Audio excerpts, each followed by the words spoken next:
Thank you for clicking on this video. Welcome friends to Past Quest. The room was so quiet you could hear the tick of Grandma's old clock on the mantel.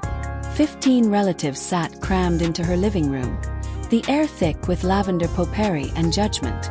I was 32 years old, sitting in my usual chair by the window, the one nobody else wanted, when my sister stood up in her tailored $3,000 suit and announced she was tripling my rent. $6,800, she said like a judge handing down a sentence. Effective next month. Some relatives smirked. Others shifted uncomfortably. And me, I stayed calm because I knew something she didn't. But before I tell you how I owned that moment in the building, let me take you back to the years that shaped everything. Growing up as Victoria's younger sister meant living in a shadow so vast it swallowed me whole. She was the golden one, Harvard law summa cum laude, making partner at 35. I was the ordinary one, a state school graduate property management degree assistant manager at a mid-sized firm. Every family gathering followed the same script. Aunt Patricia, did you hear Victoria just closed a $10 million merger? Someone would gush. Then inevitably the sympathetic head tilt toward me. And Madison, you're still at that property thing. Yes, I was still at that property thing. I loved my work. Walking through buildings, studying market values, seeing potential where others saw problems. Fascinated me. But fascination wasn't currency in my family. To them, especially Victoria, I was the underachiever, the one who needed guidance, correction, tough love. For 5 years, I rented a 2-bedroom on Riverside Drive, one of Grandma's old buildings. Victoria managed it pro bono, always reminding us of her sacrifice. She set my rent at $200, calling it a family discount.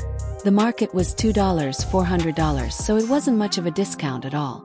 But she never let me forget her generosity. Most people in your salary range couldn't afford this neighborhood, she would say with a patronizing smile. And I believed her. I paid every month on time, even when the dishwasher broke, and she took 3 months to fix it, even when the heating failed during the dead of winter. I never complained because that was my role. The little sister who should be grateful for scraps. But 3 years before that fateful day, something changed.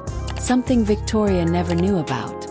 When Grandma was still alive, I helped her sort through her finances every Sunday. She was sharp, even in her 80s, but she trusted me to explain her investment statements to organize her records. One evening, she pulled me aside and pressed a business card into my hand. "Your sister means well," she whispered. "But she doesn't see everything. Sometimes the quiet ones are the smartest. Remember that when the time comes." I didn't understand then, but months later after her passing, her personal lawyer, not the family attorney Victoria used, called me. Grandma had left something for me outside of the main estate. A private inheritance, enough for a strategic investment, enough to change everything. Fast forward to that Tuesday in Grandma's living room. Victoria stood tall, pen in hand, legal pad ready, and announced her adjustment. "Your current rent is $200, far below market," she said, clicking through graphs she had printed in color. "Comparable units are going for at least 6 hours, $800. I've been subsidizing your lifestyle for 5 years. That's $240,000 out of my pocket." Aunt Patricia gasped like Victoria had donated a kidney. "Victoria, you're such a saint." Victoria smiled. The kind of smile that wanted applause. "I don't want praise. I just want fairness. Madison, you're 32 now. It's time to learn to stand on your own feet. Effective next month, your rent will be $6,800. The silence was deafening. I looked around at 15 faces waiting for someone, anyone, to defend me. No one did. Not after 5 years of paying on time. Not after helping Grandma with her books while Victoria was too busy. Nothing. She extended the new lease across the table. "I'll need this signed today." I stared at the paper, then at my phone. One text sent 20 minutes earlier. A response already received. "On my way, documents ready." I wasn't the same Madison they thought I was. Not anymore. Victoria mistook my silence for surrender. "Let me make this educational for everyone," she said, pulling up Zillow listings. Here's what Madison's apartment should cost. $7. $200. $7. $500. $8. $1,000. I'm actually giving her a discount at $6. $800. My phone buzzed. 15 minutes out. Uncle Ted cleared his throat. Victoria, that's quite a jump. It's market rate. She cut him off. Successful people pay market rate. Madison works in property management. She should understand this better than anyone. Laughter rippled across the room. My cousin Derek smirked. Guess you'll need 3 roommates. Every word dug deeper. Every smirk another reminder of the role they thought I would never escape. Mediocre, dependent, failing. Victoria leaned closer, her voice dripping with condescension. Sign the lease, Madison, or start packing. I've already got 3 applications from Columbia law students. They're offering $7,000. The threat hung heavy in the air. And I almost smiled because Victoria didn't know the truth.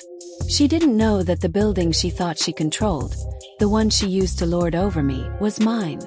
3 years ago, with Grandma's gift, with savings, with every ounce of quiet determination I had, I bought the building through a holding company. Every legal paper, every renovation, every rent check went through me. And today, with the whole family watching, she was about to find out. I held the lease in my hand, tracing the bold numbers with my finger. $6,000, $800, as if I were studying some cruel joke written in ink. My heart thudded once hard, but my face gave nothing away. Years of being underestimated had trained me well in the art of stillness. Victoria smirked, mistaking my silence for defeat. But you're finally learning to listen. Sign, and this will all be behind us. The weight of her arrogance filled the room. My mother shifted in her chair but said nothing. My father stared at his hands. No one stood for me. Not one person. And yet I didn't feel small anymore. Felt steady. I placed the pen down. Well, the word was soft, but it cut sharper than a knife. Heads turned. Aunt Patricia gasped. Victoria froze, her smile faltering for the first time all evening. What do you mean no? She demanded, her voice dripping with indignation. I said slowly, meeting her gaze. You don't have the authority to raise my rent. Her eyes narrowed. Excuse me. The doorbell rang. Perfect timing. My pulse quickened, not with fear, but with the thrill of what was about to unfold. Victoria huffed. Who could that be? I stood walking calmly to the door. When I opened it, a man in a dark suit stepped in, leather briefcase in hand. He nodded to me, then addressed the room with practiced professionalism. Good evening. I'm Mr. Carver, representing Riverside Holdings, LLC. I have documents for the tenants of this building. The air shifted. A ripple of confusion spread across the room. Victoria frowned. Tenants? What is this? I manage this property.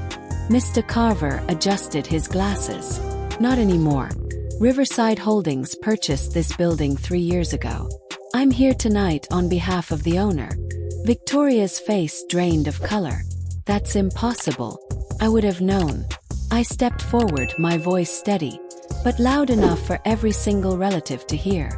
You didn't know because you never bothered to ask. You were too busy lecturing me about how to stand on my own feet. Too busy humiliating me at every opportunity. But while you were busy climbing your ladder, I was building my foundation. Whispers erupted. Cousin Derek muttered. Wait, what? My mother's eyes went wide. Victoria turned to me, fury breaking through her shock. You're lying. Mr. Carver opened his briefcase and placed a thick stack of documents on the coffee table. Title deeds, tax receipts, renovation permits, all signed by me. Madison Irving, he said clearly, is the sole owner of this building. The room went silent. Even the ticking clock seemed to pause. Victoria stumbled back a step, her face pale, her composure crumbling. No, this can't be. I looked her straight in the eye. You tried to triple my rent on a building that doesn't even belong to you. You tried to evict me from my own property. And you did it in front of everyone thinking you'd embarrass me. But tonight you embarrassed yourself. The silence shattered with a dozen reactions. Aunt Patricia whispered. "Oh my God!" My father cleared his throat, shifting uncomfortably. My mother's lips parted like she wanted to speak, but no words came.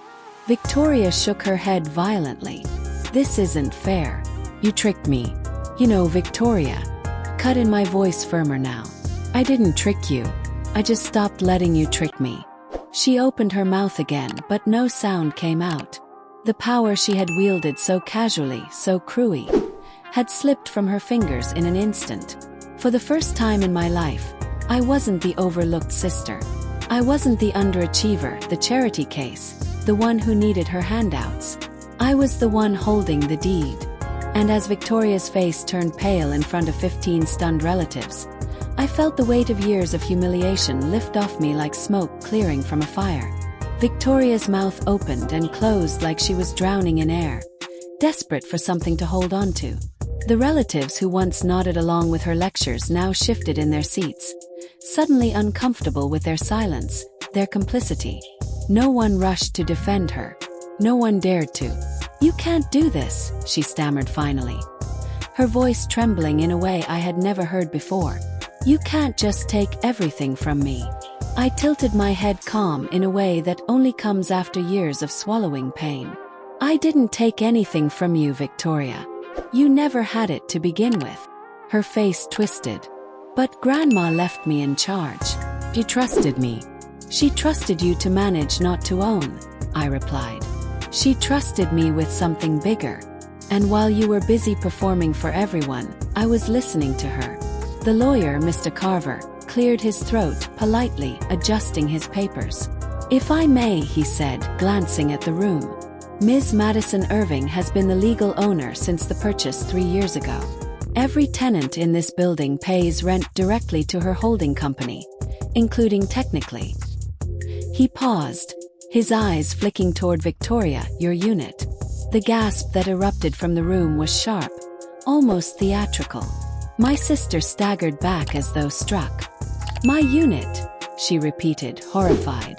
I folded my arms, the years of humiliation, sharpening my words into steel.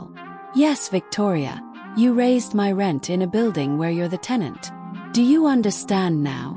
Aunt Patricia whispered. "Oh my heavens," while Uncle Ted muttered something about karma.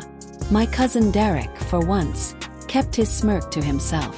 Victoria's composure cracked entirely. "This isn't possible. I won't pay you a cent. You'll pay or you'll leave." I cut her off, my voice steady but firm. "The same choice you so gleefully gave me." She looked around the room for support, but none came. My parents sat frozen. My mother's hand gripped her wine glass so tightly I thought it might shatter. My father's jaw worked as though he wanted to speak, but no words came. For the first time, they couldn't shield her. I leaned closer, lowering my voice so only she could hear, though I knew the entire room was listening. "You thought you could crush me. You thought you could humiliate me. But here's the truth, Victoria. While you were busy trying to climb above me, I was already standing higher than you knew." Her lips trembled. "You're cruel." "No," I whispered back. "I'm finally done being your victim." The words settled over the room like a gavel striking. Final, unquestionable.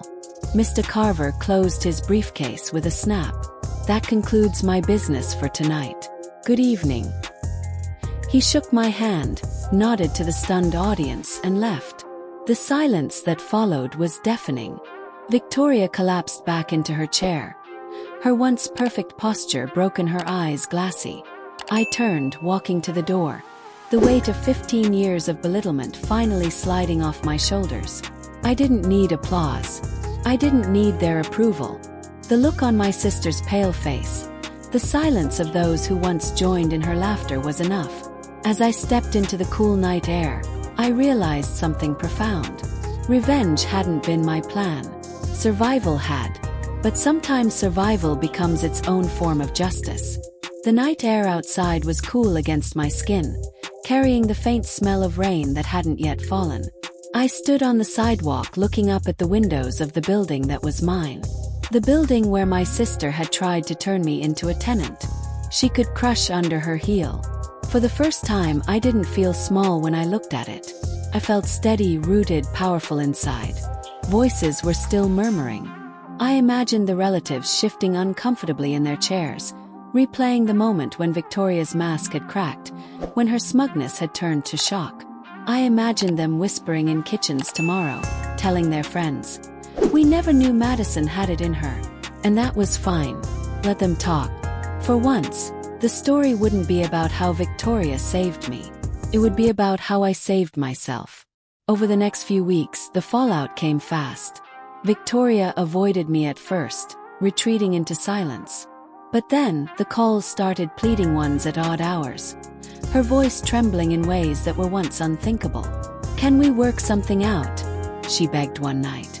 "You can't really expect me to pay rent to you. I'm your sister." I almost laughed. Sister. The same sister who had spent years using that word as a weapon, reminding me that I was the lesser one, the weaker one. Now she said it like a shield, fragile and thin. "You raised my rent to 6 hours, $800 without blinking," I reminded her calmly. "Why should I treat you differently?" Her silence on the line was answer enough. Then came my parents. My mother called her voice brittle and cold. "You've humiliated your sister. Do you know what you've done to this family's reputation?" I let her words hang in the air before answering. "Do you know what you did to me?